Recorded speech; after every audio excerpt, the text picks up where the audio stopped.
ചാക്കിൽ വളം നിറച്ച് അതിൽ പ്ലാന്റ് നടുന്നത് ഒരിക്കൽ ഞാൻ കാണിച്ചിരുന്നു. ഇവിടെ ചാക്കിൽ വളം നിറച്ച് നമ്മൾ വഴുതന നട്ടിരിക്കുകയാണ് ചെയ്യുന്നത്. ആ വഴുതന വളർന്ന് വലുതായി പൂത്ത് കായ്ച്ചു തുടങ്ങുന്നുണ്ട്. ഇവിടെ കാണുന്ന കണ്ടോ, എഗ് പ്ലാന്റ് ആണിത്. ഇതിൽ ഓരോ കായ്കൾ ഉണ്ടായിക്കൊണ്ടേയിരിക്കുന്നുണ്ട്.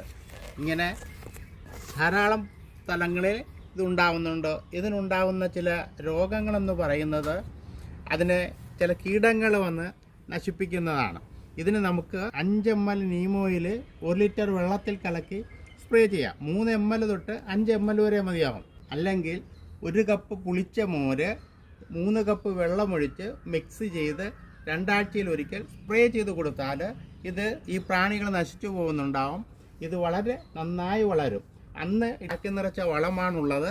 അതിനകത്ത് പിന്നീട് ചെയ്തിട്ടുള്ളത് കുറച്ച് ശീമക്കൊന്നയുടെ ഉണങ്ങിയ ഇലകൾ ഇട്ട് കൊടുത്തിട്ടുണ്ട്. അത് വളർന്ന് നന്നായിട്ട് വരുന്നുണ്ട്.